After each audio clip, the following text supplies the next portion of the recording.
Yo, what's crack-a-lackin'? It's your boy, Only Joel Can Judge Me, and I am back with another Helldivers 2 game. This is a conduct geo survey of difficulty 10 on bots. Bots have been tweaked recently. They upgraded, or buffed rather, their accuracy, so it's a little harder to navigate them and negotiate their laser fire. But as you know by now, that doesn't stop me from getting a Deathless full clear. And recently Arrowhead released a new Warbond called Force of Law, which is a stun-based Warbond. They included a new AR, a new smart pistol, new armor sets with different passives, a new arc grenade launcher that stuns and does piercing damage, of which I use all of those weapons into one cohesive kit. So it took a little bit of testing to figure out a kit using all the new Warbond items together in a way that they made sense and they were viable on a D10 bot mission to get a Deathless solo flawless clear. And what I came up with is MG turret to control air units, because that's where this kit is weak. 500 to destroy heavies and destroy fabs, and also destroy objectives like artillery or anti-air emplacements.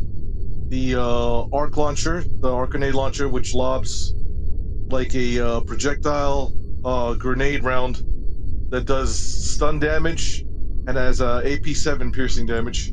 And then the new stun dog, which is another of the guard dogs that does like arc damage and stuns your enemies. I brought the new AR, the pacifier, which stuns your enemies a little bit. It's a bullet hose and kind of reminds me of the pummeler. Just kind of spray at the enemy and eventually they get stunned in a few rounds. I also brought the warrant, which is a smart pistol. It provides like a huge green reticle area. You hover over that on your enemy, it locks on, you fire your round and it automatically hits them, it snipes them. So it's kind of like the Wasp. It targets, locks on, and then you just press the trigger, you press the button, and it automatically hits them. I brought thermites because that's my only form of AT here, along with my 500 to also destroy fabricators and heavy units, like maybe not super heavy, but the bigger heavies like the Backfish Strider. Tagging map. And it was interesting using this because I also brought the new Warband armor, which has provides 25% resistance to chest damage, 25 resistance to explosive damage, and prevents all damage from bleeding if chest hemorrhages. What that translates into is being a little tanky.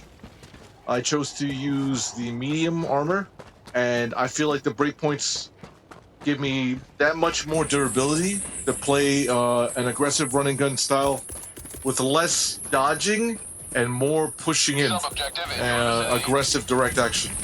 Deploying sentry. If I could explain what a breakpoint is, it's kind of like when you get hit, the chance that you'll take fatal damage. So light armor with the new buff to bots seemed to not go too well with this kit. You can run light armor, but you need something like maybe scout armor and play a little more stealthy. Because this kit lends itself to being more in your face and wants you to push in more, I needed something where I could take a little bit more damage. I didn't want to run heavy armor because heavy armor is slow as balls, as everybody knows. It feels like you're a super fat guy and just wading through molasses. So I chose to do the medium armor, and it gave me, like I said, that much better breakpoints where I felt comfortable sitting in and digging in on my engagements instead of running around and taking angles. It's an interesting contrast to running scout armor, where it's all about peekaboo, finding angles, finding a different avenue of approach, disengage and re-engage. This allowed me just to rotate around my enemy a little bit, get on his side, hit him from his flank, without having to like super to fully disengage from combat.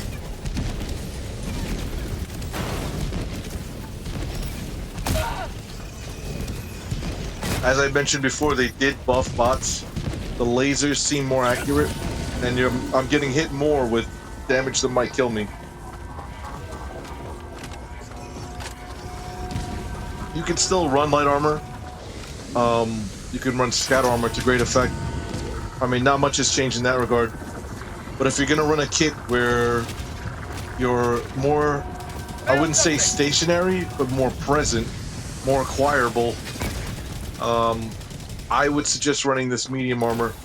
The chest damage is a big deal because I feel like I'm taking less fatal hits or near fatal hits, and then the bleed, Objective near your position. prevents you from bleeding out, which is also nice.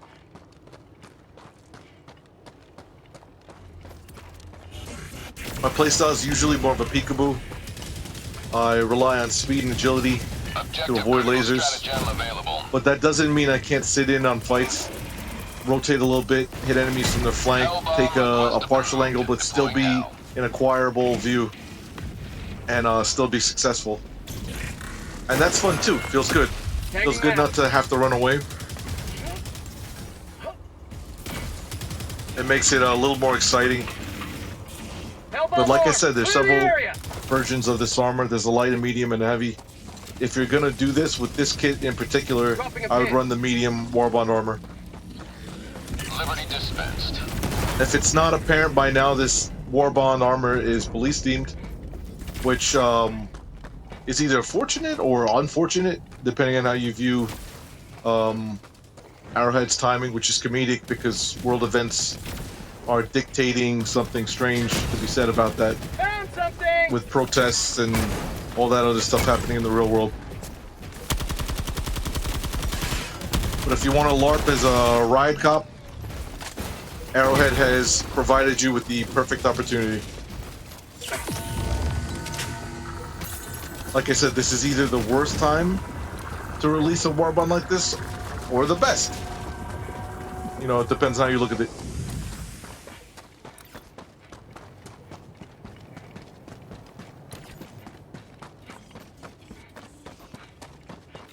This is a geo-survey mission type map. So to break that down, basically there are 3 points. There are 2 survey points where you collect data, and then finally like a final survey point where you collect your final geological data sample, or whatever it is. Most everyone knows by now the best way to do this is exactly what I'm doing, is to start the node up and then rotate to another objective. When you first activate the beacon, it triggers an event where a drop comes. It's a scripted event that happens every single time you do this. So you can either sit there and fight the reinforcement that comes, the dropships that come, or you can rotate to another objective. And what happens is when you leave through a certain distance in time, the enemies do something called despawn. Despawning basically is that the game removes the enemies that have spawned in the area that are not stationary on the map, that are not on the map from the beginning populated, because I guess of resource issues. It also makes sense. There shouldn't be like an infinite number of enemies on the map. There should be like a set number of enemy string. Let's say from 0 to 100. And a dropship should be considered to take away from that number of possible units on the map at once. And that makes sense from even like a strategic perspective. An enemy doesn't have unlimited forces, so they're gonna put their resources where they see or possibly see an enemy. And if the enemy's not there, they're gonna recall their forces and they're gonna redeploy them somewhere. So if you needed like a lore reason as to why enemies are despawning, that's it. Just like in real life, you don't have an unlimited supply of troops. So you're gonna send them to where you think the enemy is. If there's no activity in that area, you're gonna recall them and redeploy them to either where you think the next enemy is, or hold them to see where the next place the enemy shows up is. There's a lot of dislike for despawn. But I mean, just like in real life, you're not just gonna have like a group of like 100 soldiers just standing there, doing nothing, like NPCs. You know, they're gonna suss the area out, reassess, and decide if they're gonna stay or they're gonna go. They're not just gonna stay there. Tagging map. But That's your lore reason as to why enemies despawn. And it should be fair. If there was an infinite number of enemies that could spawn on the map, that'd be stupid. One, it would be like resource hungry, and two, it would be unrealistic. There should be many enemies, and Helldivers definitely conveys that, but not infinite. Or not an unrealistic amount.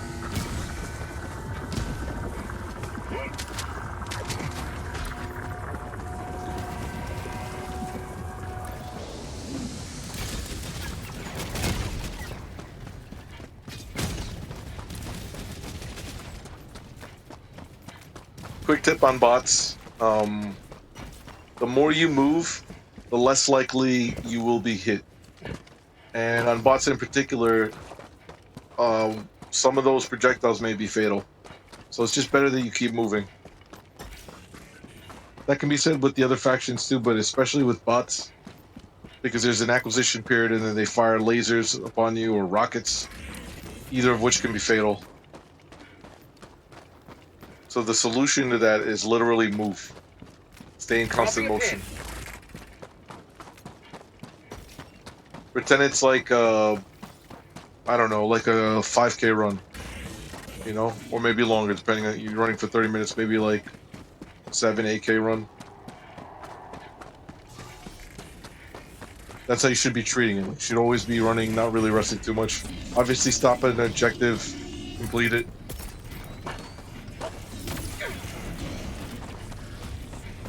Unleashing democracy. But I mean, the despawn technique in general is one of the most effective ways to approach bots. When I say despawn, I'm using that interchangeably with another term called rotating. Rotating means hitting an objective until it seems like things are getting a little too not in your favor, and then moving to another objective. When it looks like you've lost your tactical advantage, Sub-objective near your location. only hubris makes you stay. There's no reason to. There's several objectives, and by staying there and getting entrenched in a fight, you're actually wasting a lot of time.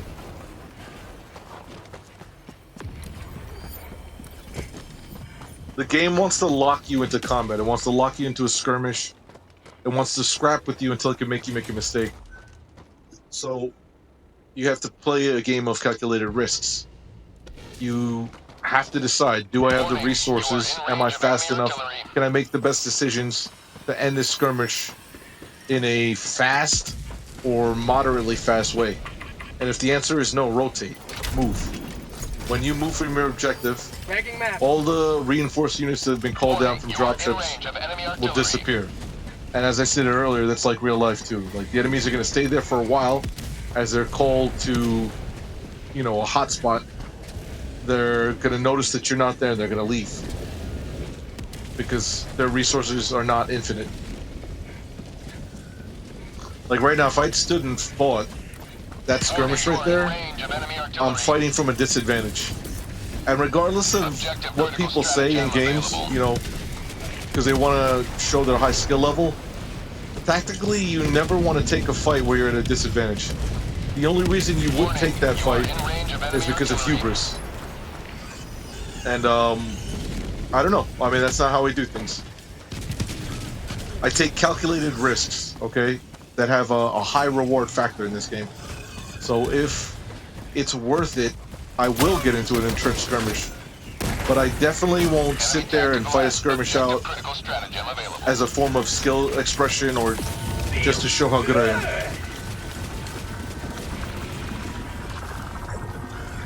You know, I'll sit there, I'll see that the enemies are not too difficult to defeat, but the time it would take me to beat them would take too long, and it's more advantageous to move to a different objective, and I'll move to that one.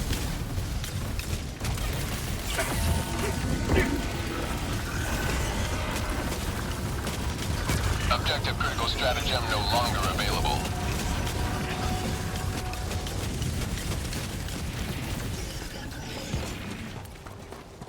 Warning, you are in range of enemy artillery.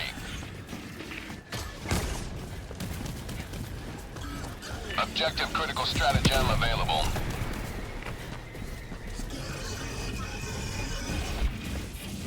One of the things that I could have done here is drop the 500 more cleanly. 500s are inconsistent though, so even if placed perfectly, they may not blow up the entire objective. But that is one of the reasons you bring 500s, is to take side objectives like mortar emplacements out. Deploying equipment package. One well-placed 500 will completely destroy that objective.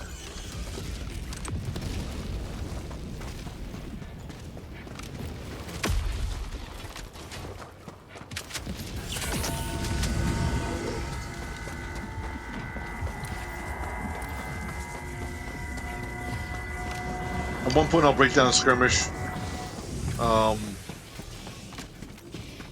and I will slow it down just to kind of explain the rhythm of this particular kit, which utilizes almost all of the Warbond items, armor and weapons. Administering freedom.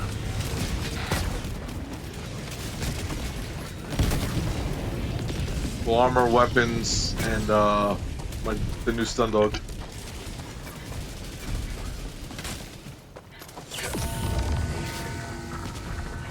Again, I'm gonna ask, does it make sense to fight a bunch of alerted bots, you know, firing a hail of lasers at you, who've just recently called in some dropships, and to take them head on?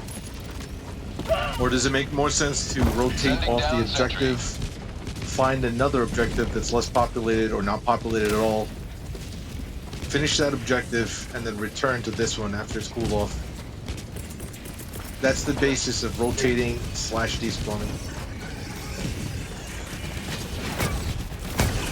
My life for super!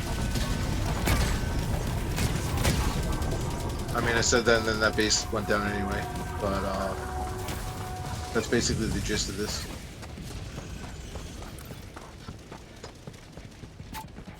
Shortly you're going to see the smart pistol in action.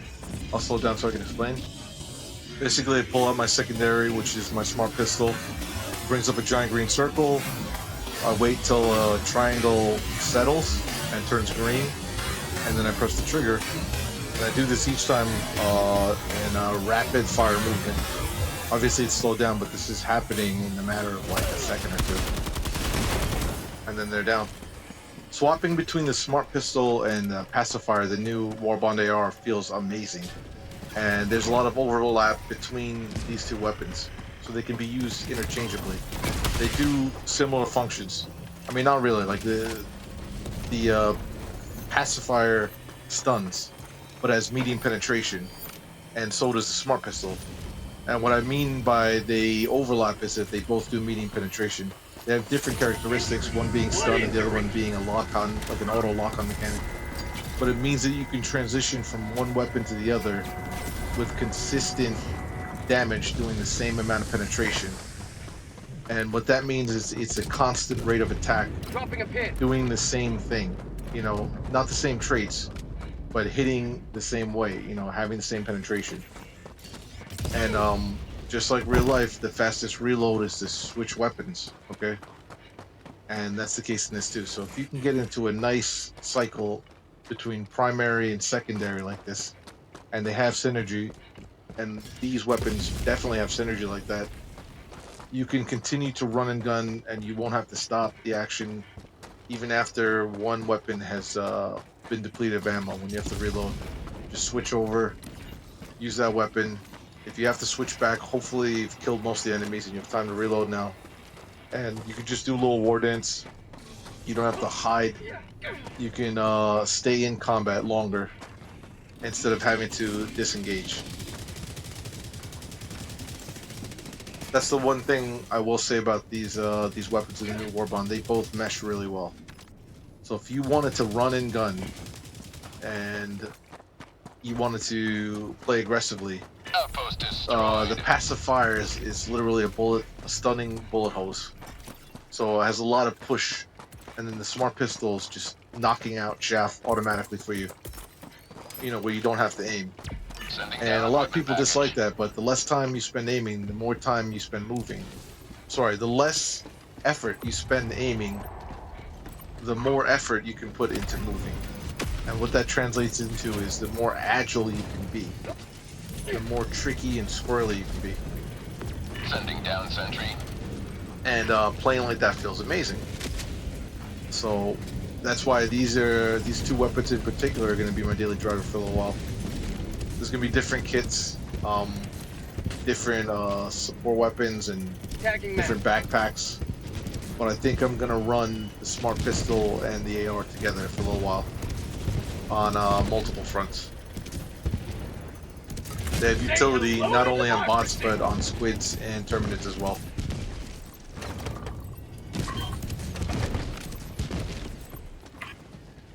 Mission map updated. This was just a quick game I wanted to get out. Like I said, the merits of this Warbond's weapons aren't apparent. And it was like a puzzle trying to put them together in a way that I felt was not only viable, well, I'm sorry, that not only worked, but was viable. You know, in like a meta sense. It may not be the best meta, there are probably other better choices, but it's effective and it's fun. And I mean, that's the point of playing this game. I could play the same meta kit, which is the best possible weapon gear combination, and probably get a flawless game 9 out of 10 times of playing. But the point of me making these videos, and if you noticed, is that I'm running different kits every time. So it takes me a second to learn what combinations are most effective. And as I've explained before, it's like recipes. It takes a second for me to create a recipe. I have to keep refining it, picking different weapons, different stratagems, putting them in different combinations until I find one that I feel like, if this was a recipe, tastes extremely good. You know, where everything comes together in a way that coalesces.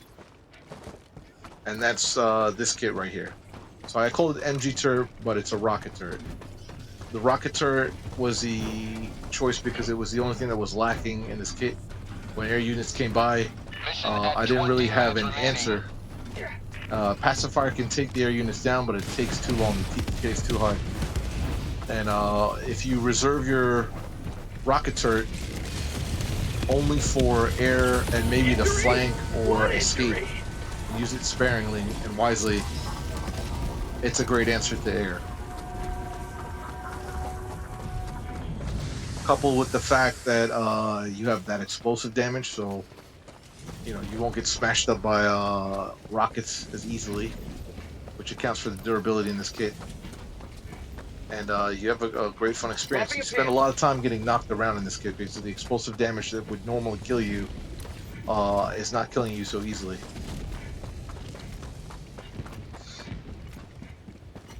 I've heard a lot of criticism about Stun Dog. In a configuration like this, it's amazing. Because unlike the other dogs, it doesn't go down. So it's much slower, has a slower rate of effect or fire, or whatever you want to call it.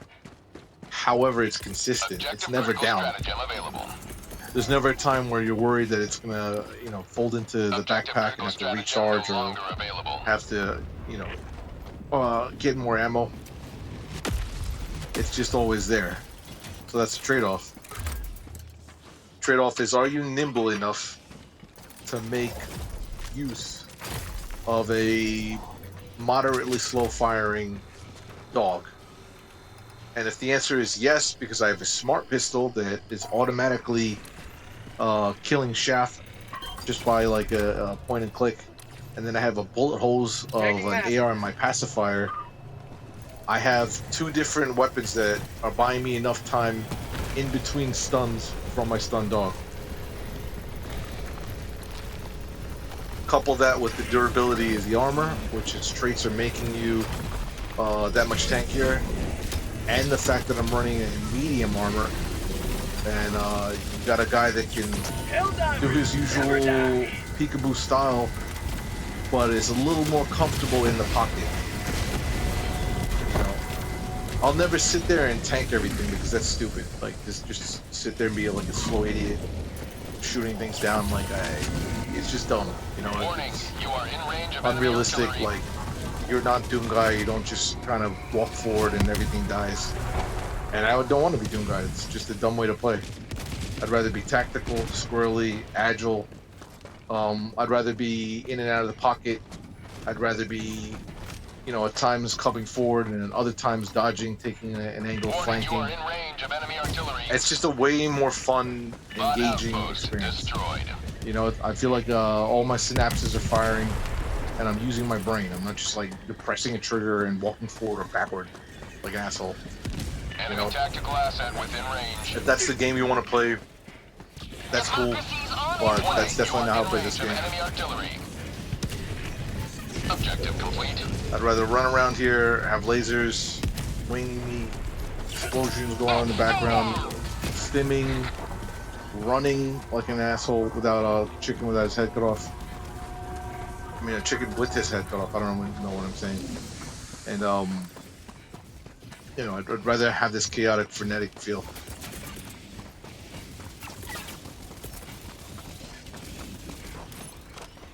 Sending down sentry. There's a smart pistol. I didn't have to aim at all. I just pointed, waited till the triangle stopped spinning, turned green, clicked the trigger, and that unit was dead. Dropping a pin. In other games, I'm sure I'll be using this AR and this smart pistol for a little while. You'll see how effective it is with the stun dog, even on devs. Devs you can kind of just walk in on, and they're not that much of a threat. They're still a threat. I wouldn't walk straight forward. You know, I would walk forward, zigzag to the right and left, back up a little bit, switch up to my AR, you know, stun them with the bullet hose, switch back up to my smart pistol, finish them off. I don't know why I said that. Doesn't sound right. Execute them? No, that sounds like too militant. Unalive them? No, that's ridiculous. I would rather just, you know, just stop them from moving. I don't even know how to talk anymore. I would rather just end their existence. Now I sound like a psychopath. You know what I'm trying to say, okay? The TTK, we'll just call it kill. I'll kill them. I'm tired of trying to dance around this. Yeah, I'd rather just kill the unit straight away.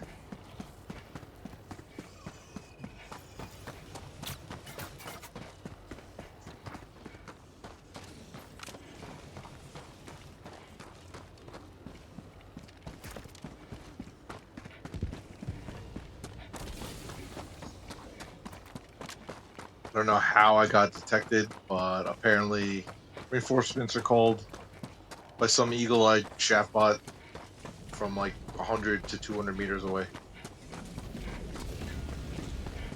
So I feel like detection may have been tweaked a little bit. Accuracy definitely is tweaked on bots. And like I said, I have kits where I could do this in my sleep. But each video I make is me trying to formulate a new recipe. Trying to pick a new kit that makes sense. So sometimes there's an acclimation period of me trying to figure out how best to use the tools that I put together. And that's why sometimes it takes a little bit. Like I said, in the beginning I would just get flawless games. I would use the same kit. And I could get one pretty much like 9 out of 10 games. If I run the metagear, it's that easy. The game is hard, but I've been playing it for so long that I can do things like that. But now, okay, in the latter half of me trying to produce my 100 Deathless solo clears, I started to try to use different weapons. I've always tried to use weapons that aren't full meta. Like, I've never been a fan of like the autocannon or any other weapon that everybody was using because I thought it was like super boring. I always try to use a weapon that is good but underutilized. The type of weapon that people would say are quote-unquote slept on, because it's more fun. I like when somebody thinks something sucks, like this stun dog, and you show them no, it doesn't. That's really good. Some things aren't intuitive, but it doesn't mean they're bad. And this Warbond's weapons are stun based. And just walking in there and thinking kill, kill, kill. You know what I mean? You won't find these weapons effective at all because that's not what they do. It's more about holding the enemy up in stasis, stuns, confusion, and you know, buying yourself enough time to cycle through a kit and do something else. You might ask, like, why is this better than killing? And the answer is that this game puts you in positions where if you stand straight forward and you try to go toe-to-toe with the enemy, you're at a major disadvantage. So any method of just straight killing is always going to be mismatched. It's always going to be you versus superior numbers or firepower. So if you can leverage things like stuns, gas, fire, any type of stasis effect, you're increasing your mobility. And the one thing that you have over a group of enemies is your size. And sometimes being smaller isn't necessarily bad.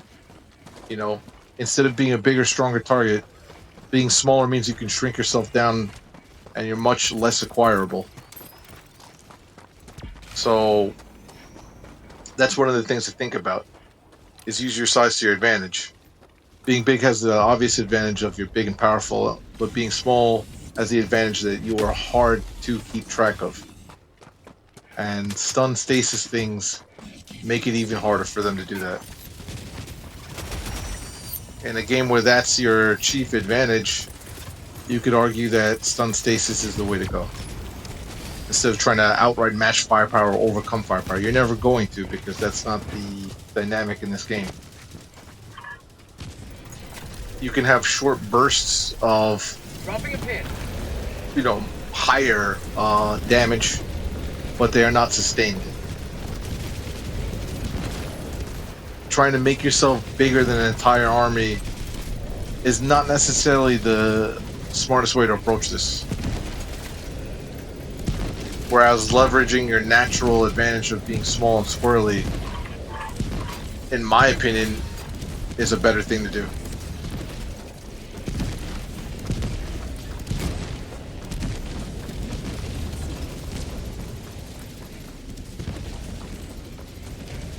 I mean, that's basic self-awareness. Okay, we know we are the small, weak thing. So what can we do? How can we turn that to our advantage?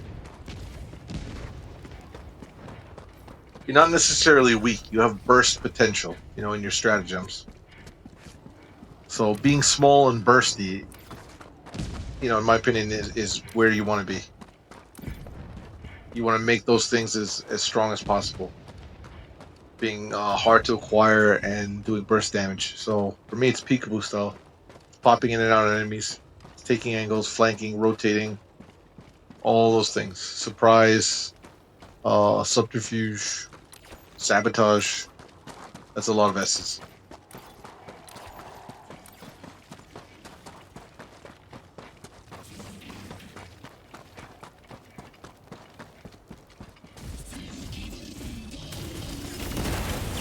My life for Super Earth!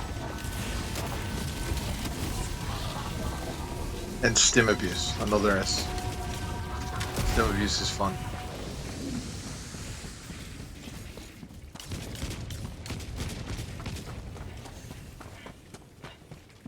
There's me avoiding that hell bomb. They've been doing weird stuff like shooting hell bombs even though I'm not anywhere near them. So every time I see one, I get jitters.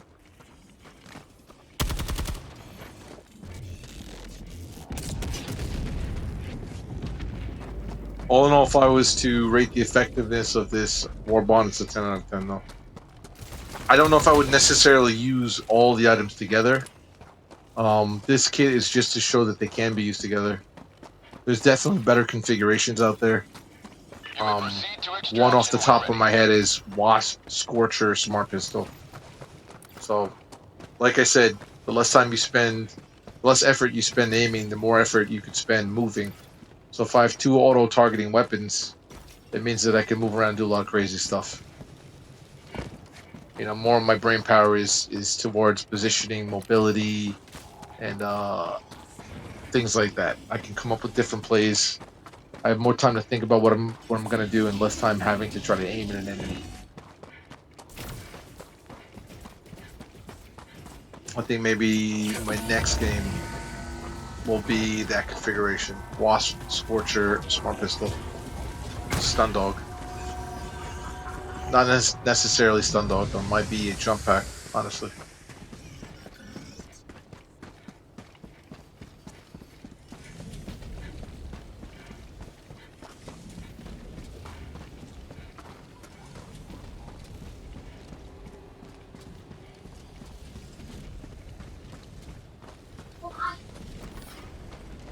Again, I kind of said that like halfway through making my solo Deathless games and posting them on YouTube, they use different kits. I think more than half, maybe 3/4, are playing games with different weapon loadouts, different configurations. And again, all of them are unscouted because I don't need to scout. And all of them are using way different weapons across all 3 fronts. So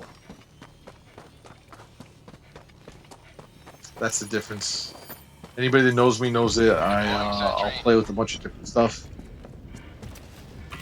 and that's one of the things that I find most fun about this game. Extraction shuttle inbound. Is the fact that I can come up with a new recipe, try it out, and it's viable.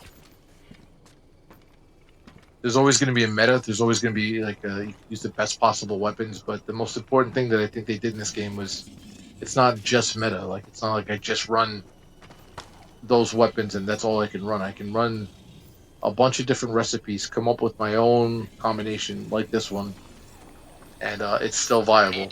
And by viable, I mean you can do a solo Deathless full clear. I don't mean like you could just beat it. I mean you can beat it convincingly. Like this is a good kit that you should run. This is a perfectly quote-unquote meta kit. It's not as meta as, say, whatever weapon that everyone's using right now.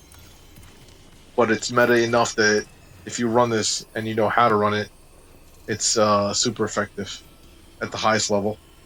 ETA T-minus 1 minute.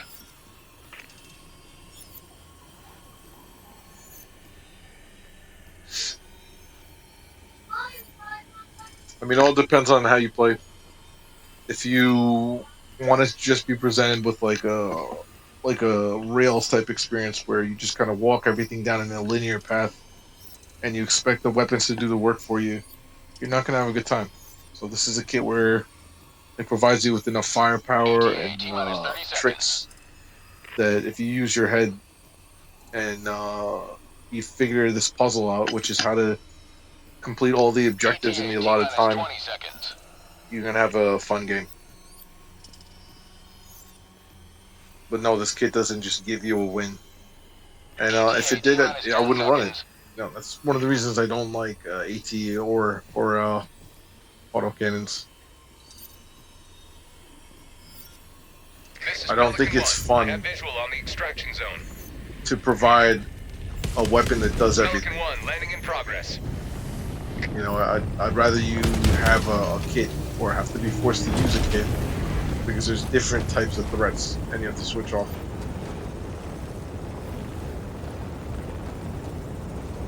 Just me throw my hand up like an idiot. Extraction complete. Pelican 1 beginning ascent. That's it. So thoughts on the Warbond? They did a good job. Stylistically, it's very nice. Each of the items is useful, except for what is being called the urchin, which is the grenade. I have a friend, and he says that it's useless, and I believe him. So everything else in the Warbond seems nice.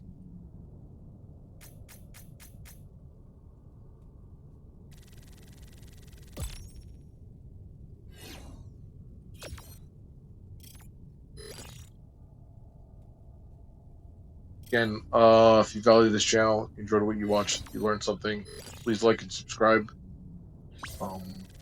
I have not been putting out content as much as I usually do. One, because I kind of completed what I wanted to do. I made over 100 solo Deathless full clears under all types of conditions, using all types of weapons and all types of self-limiting things like no stims or all blue stratagems or no call downs or no whatever. So now I'm just making games as I see them and for fun. So this is only Joel King. Judge me. Signing out.